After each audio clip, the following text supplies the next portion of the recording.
Hey and welcome. This is Dale from Journaling Online, and with me is my partner in crime, Mel Wakeman from Wakeman Nutrition. And today we're going to talk about something called Magnumlicious choices. Now you might be wondering what on earth a Magnumlicious choice is. Well, I have to confess I need to hang my head in shame because this is all about something that I did. So I know that I shouldn't be eating things with gluten in, sugar in. I stay mostly away from nightshades and some other things. And I know Mel will talk about not excluding food groups and things like that. But for me, it's really important that my diet choices, the things that I eat, my recipe for life, suit me and my body. But here's what happened. I'm normally very in control. Unfortunately, this day I wasn't. So I'd been working with a client and it was a really fantastic session and it went on a little bit. I had an appointment with somebody to go and pick some eco veg up. See, I do eat good things. And so I was late. So I jumped in the car, drove down the mountain. Halfway down the mountain, I heard my phone ping. The woman had I pulled over obviously, and the woman had sent me a message to say she'd got the wrong day. So immediately I was cross because we had arranged this and talked for several days about the fact that I was going to pick these delicious, beautiful herbs and vegetables and things that day. And now it wasn't going to happen. So I did a quick reframe and thought, well, that's okay. I can go and do various bits and pieces. I can call in this cafe and I can get a gluten-free sandwich and I'm going to be okay. So this all happened around lunchtime. So my emotions were not in the best of places. I was late. So by the time I got to the sandwich shop, they had decided that they were closing early. So I was like, okay. So I'm a little bit kind of miffed now because I'm thinking, well, I'm standing in front of your counter. Surely you could just go over there and make me a sandwich, please. No. So I carry on doing all kinds of various bits and pieces, get to my last shop, because here in Spain, we don't have, the big supermarket. So everything you want, you go to different places to get, toilet roll from here, your bananas from there, something else from over here. Not quite as bad as that. So I get to this last shop and I think I should buy a banana. However, I'm really naffed off. So what I'm going to do is I'm going to buy a Magnum. So bear in mind, I shouldn't be eating all those. So anyway, I buy this Magnum. It is absolutely delicious. It's dark, intense. It's covered with the most gorgeous dark chocolate. It's all chocolatey inside. And I literally shoveled it in and it did what it needed to do in the moment. However, what happened that evening was, so I ate healthily the rest of the day. I did, honestly. I made proper food. However, what happened was the early hours of the morning, I started itching. So I have been diagnosed with a fatty liver, and I've been working on that. I've got my cholesterol down. And so I don't know if it's gone, but I'm still kind of working on it, and it's what they call a grade 1. But the itching, the only way I can describe it, it's not even funny. It's like someone's got a torture instrument with 1,000 needles on going. And of course, what do? You scratch and scratch and scratch and scratch. No, you're scratching now, and you spend all your don't. It's horrible. Don't. You'll set me off. So you spend all your time lying in bed itching like mad, and it takes a lot of mental power. So I got some really, really thick cream and oils that I put on, and then I literally do use mental power to go, sit on my hands, lie on my hands, and don't scratch. So I obviously know that I shouldn't have done it, and it's so rare for me to just in the moment do something so stupid. So what I'm going to do is I'm going to hand over to Mel, who is going to, I know that I was dumb and I shouldn't be calling myself names like that. It was a moment of complete madness. It was a delicious moment of madness. But Mel, over to you, because this is, this is something that I did kind of just that once. But in your practice, you see people doing stuff like this all the time. So talk us a little bit through about how other people make their magnumlicious choices, and kind of what advice you would give. Well, you're right. It's in the moment, isn't it? I don't believe it's all at all a dumb decision or a moment of real madness, because there's a real distinct difference between knowing what you should, ought to do, and actually what you want to do. Right. And you do have the right to make a choice. And even though, like you say, it was in the moment, you considered the banana. When you compare a banana with a Magnum, it's not fair game, is it? Really, No. And in this moment of frustration, this is where our emotions kick in, isn't it? This is where your body will be actually thinking, well, it was lunchtime, so I imagine you were hungry, hence you were looking for the sandwich. So there's a true sort of, if we say, biological response going on here, where your body's going, hello, I need some energy. And when you're low on energy, it will just say to you, I need high energy food. Get me some high energy food right now. And of course, high energy food is a Magnum. Banana's moderate energy, isn't it? But again, doesn't taste quite as nice. Doesn't get that good feel-good moment. So when our body goes high energy foods, we go for sugar. We go for high sugar, high fat foods. So that's kind of like your biology going, yeah, feed me. So your conscious decision to not have the banana and choose the Magnum was kind of purely based on emotion, really. You had to sort of override, to go for the banana, you would have had to override the signals that are going from your head going, go for the Magnum, go for the Magnum, go for the Magnum. So in terms of when people are routinely or certainly commonly dealing with this, there will always be an underlying reason or trigger as to why you might be going for that food that you don't think you should be. Okay. So that there is a real difference between true physical hunger, which I can't imagine you were getting there. So you had an absolute need for sustenance. But apart from true physical hunger, there's the non-physical hunger. This is, I suppose, what we would scientifically or correctly call emotional eating. Is eating in the absence of hunger. So this is when we've got either, recognized emotions in terms of, anger, stress, anxiety, sadness, joy even. Those are strong emotional triggers to make you to want to eat. But there may also be other triggers that come under this emotional umbrella that are around sort of boredom and procrastination and loneliness and filling physical gaps. That's a lot of the reasons why we choose to go for food. So it's very different for everybody. And I don't think emotional eating is a problem unless it's happening really, really regularly. And I kind of think that this doesn't happen that often for you. No, but do you know what was really interesting is because, we'd started running our 28 days program, I actually started to keep a food, mood and energy journal. And what I noticed is where my energy was dipping and where I make certain choices. Now, I don't keep anything that anyone would consider, a sweet or any high fat or anything food in the house. But even so, I noticed moments, so where someone else might say reach for a snack, a bar of chocolate or something, I noticed, because I was keeping the journal because everyone else was, I noticed when I was doing things like go, let's have some cheese and apple. So that would be my snacky thing. I also noticed that if I didn't have my 11 a.m. trigger piece of banana bread, then I would I would go, well, I know I'd go into the kitchen and I'd go and have peanut butter on a piece of gluten-free bread. And I try to stay away, have it in the freezer. So I try and stay away from it.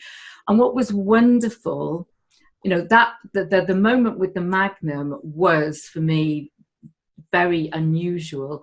But in my world, I am still emotionally eating. I still am. It's just, I have my habits. I like to eat. I like a piece of cake at 11.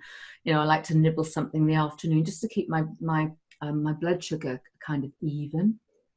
But if I don't eat properly, and that's what my journal showed me, I was quite amazed, because you have in your mind, well, I'm eating okay. I get up, and have my breakfast. Well, I get up and have a big glass of water. So when I started to actually examine it, it's like, oh yeah, so my cheese and apple is someone else's whatever. Yeah. And I think that food diary is so powerful because it makes you more aware. It does. And actually in terms of, I do a lot of work around building and strengthening this mind body connection.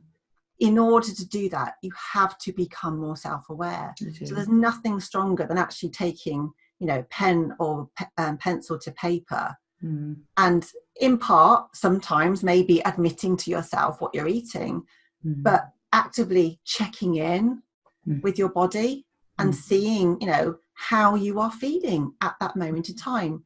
And it can lead on to questions around am I really hungry? If you're not, well, how do I feel then? What is it that I really need if it's not the food? See, that I journaled for years, but I've never kept a food mood and energy and sleep and whatever. But I have found, I'm very rarely hungry.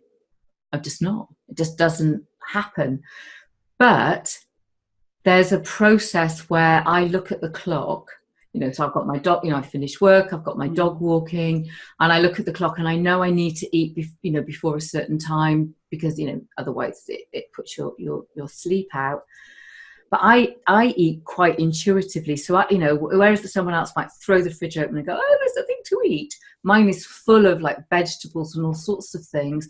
And I'll stand there and I actually feed, I'm guessing, I'm feeding my brain a message that says, how can I nourish myself today? Yeah. So I'm fairly visual. I can actually taste the food before I make it. So if I'm making something that's, say, got lemon, garlic, and like a lactose-free cream sauce, I'm actually almost salivating like my dogs. I do. So although I'm not hungry, I really enjoy what I'm having. And again, putting that in my journal and noticing those days when I just go, do you know what? I really can't be bothered. I'm just going to put a load of veg in a steamer and grate some cheese over it. It's pure laziness. I can't be bothered. I'm not hungry. I just know I have to eat. Compared to, I made coq au vin in last Friday night. So I very rarely eat meat. It's something that I only started eating this year because of some other things that were going on. Don't really like it. But I made this coq au vin and I went and walked the dogs, and all the while that I was walking, it was bubbling, and I was thinking, with all the lovely fresh green vegetables. And so my journal has helped me see where I make the effort, how that really kind of pleases me and brings joy. And I never noticed it before. Honestly, never noticed it. And I think from knowing you that you have a level of connection anyway. Like you say, you're already an intuitive eater. You're already connected to your body, and you're connected to your food, so that you do appreciate it. You value it, and so you will make your meal times meaningful, which is such an important process. But I'm still in my head when you said, I never feel hungry. I guess I may question that, because a lot of the time we will eat to time, I do, because of habit and routine, in which case sometimes we don't really listen or know how to understand what our body is telling us when we're starting to get hungry. Because I think a lot, and this is my general sort of opinion, if you like, is that many people believe that in order to feel hungry, that you get this emptiness in your stomach or you get a rumbling tummy. And no, not everybody gets that at all. And that can be quite a late stage. I believe that. Now, you've just sparked something in me, because I'm thinking when I go back to my journal, I need to be standing there. And so how do I do that, Mel? How do I work out my level of hunger? So this comes back to your self-awareness. And I use in my practice, I use a hunger scale.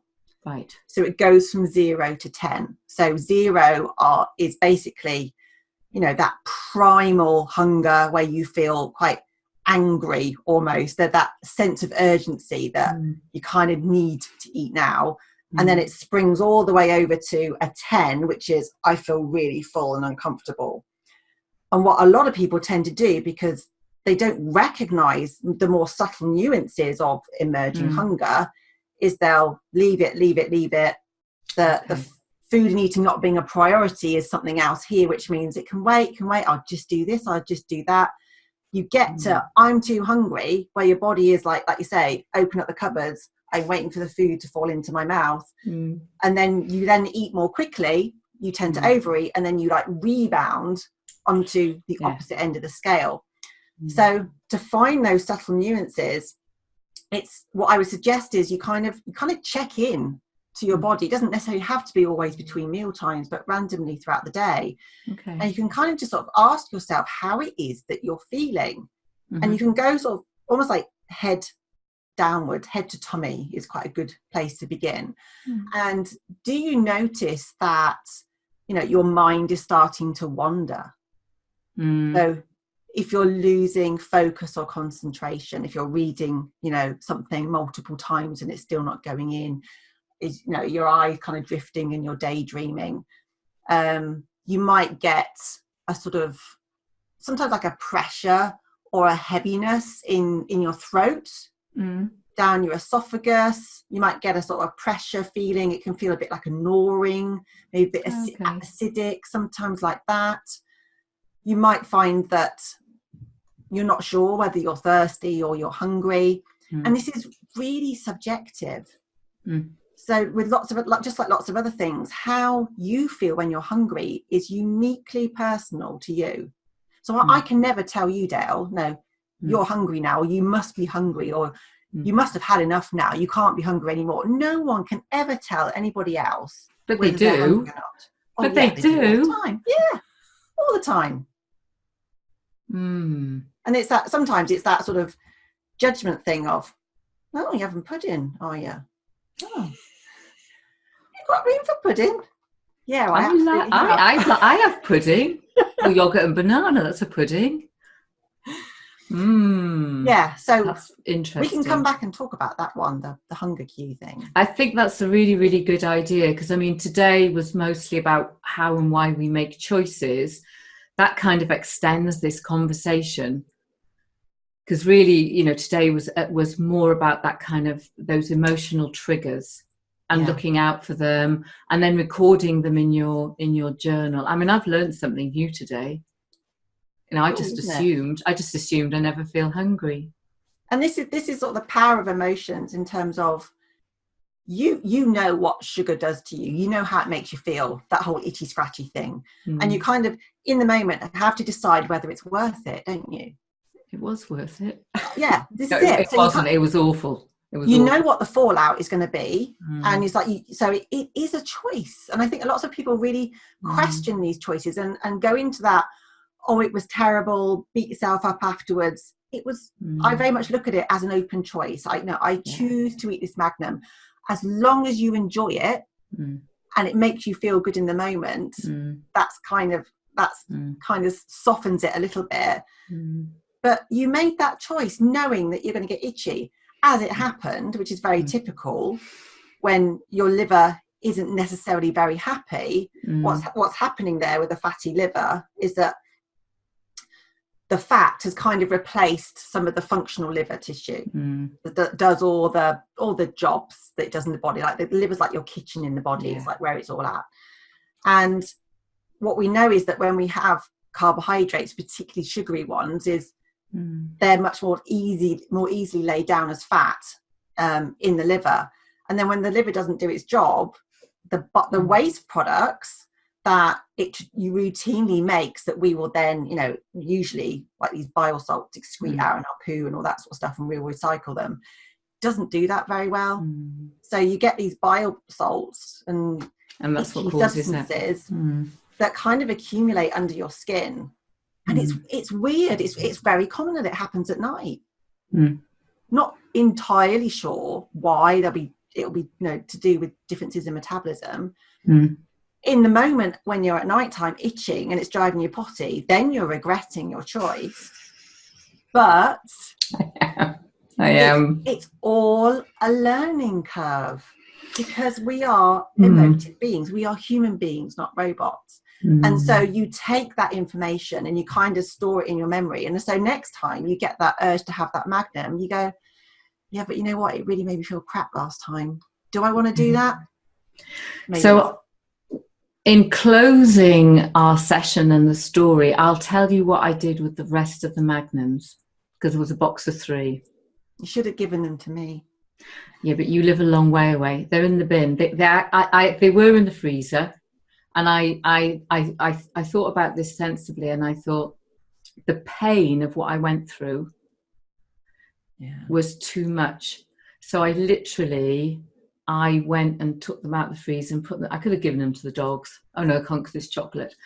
And I took them down to the bin, and I now know, because I know what I'm like, I will not do that again. I won't. I mean, I guess if I'd had like a tiny little ice cream and a low level itch, it would have been okay, but it was a massive, huge, massive. So I've now made a very, very conscious decision that I'll never eat that again. I won't. And because I know what I'm like. Yeah. So, and did that last for a couple of days? Oh no, that lasts forever. This will be forever now. No, the itching, I mean. Oh no, it's just in the night. It's just in the night. So what will happen is that was immensely intense and did last a couple of days. Yeah. But if I've had just like a teeny weeny small amount of sugar, it's just like a little itch. But that was horrible, because it was like 1,000 needles. It was painful. I was holding onto my arms to stop the pain. But I did exercise the kind of mind over matter, which was hard. So instead of scratching, I just kept squeezing my arms to try and. But it's pain. It's pain. And there's 2 things you can do. You can eat something, I made that choice to eat it, and I can feel horrible, and I can continue to feel horrible by continuing to eat. And I've chosen that I will never. I won't. But that's something else that we could probably talk about another day, because that's very controlling of me. And I recognize that I have this, I personally have a need to control my diet because of things that I've had go on. Yeah. And go on. Or you value and appreciate your body and think you're worthy of looking after it and making the right choices. And I do, because one of the questions that I always ask myself is, do I love... So, I am currently juicing with celery and broccoli and stuff like that at the moment.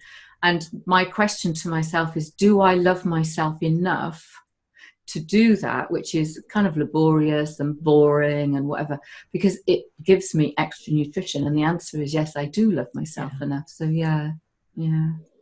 So there's often lots of different facets to this, aren't there? And to say it was a learning experience. I know you spent a lot of time researching your diet and experimenting, which is kind of what we have to do. It is trial and error. So to explore and experiment with your diet and see what the outcomes are, that helps you get closer to finding your perfect diet. Absolutely. And so what this what we've really talked about today is what we do on the 28 days program. So we run this 28 days program every couple of months. And Mel, if you can say what the link is on the website, because I literally can't remember. I know it's wakemannutrition.com. So yes, the website is wakemannutrition.com. It is on the homepage. So there's a page. So it's just Mel at wakemannutrition.com/28 pages/28 days. Okay. But there are menu buttons, and you can find it under products. But if you scroll on my homepage, it's there. So the 28 days program that we run actually lasts a little bit longer than 28 days, because we have a setup session first where we talk about goals and things like that. And then over the 4 weeks, we talk about mindset, hydration, nourish. So that's Juicy Life, isn't it? Juicy Life, yes. I was desperately trying to think what the word was. It's like, I know it's to do with hydration. Juicy. And then nourish me, and then declutter, which is my favorite subject, is decluttering and just getting rid of all the rubbish in your life. And the wonderful thing about it is that you can make that fit for you in whichever way you want to change your life. So it can be very body, food, diet, digestion orientated, or it can be much more around developing this relationship with food and your mindset and your belief system. And it's in terms of the last run that we had, it was wonderful. The changes that we observed, wonderful. And I think for me was the one person in particular, the whole thing around self-love was it was beautiful. But it was also really funny, some of the things that people said and some of the stuff that came out. So there was a great sense of fun around all of this. Yeah. And I think what I loved as well is all those lovely little ha-ha moments when people go, oh, just like I did in our conversation today. Yeah. Those lovely ha-ha moments. So it was fun.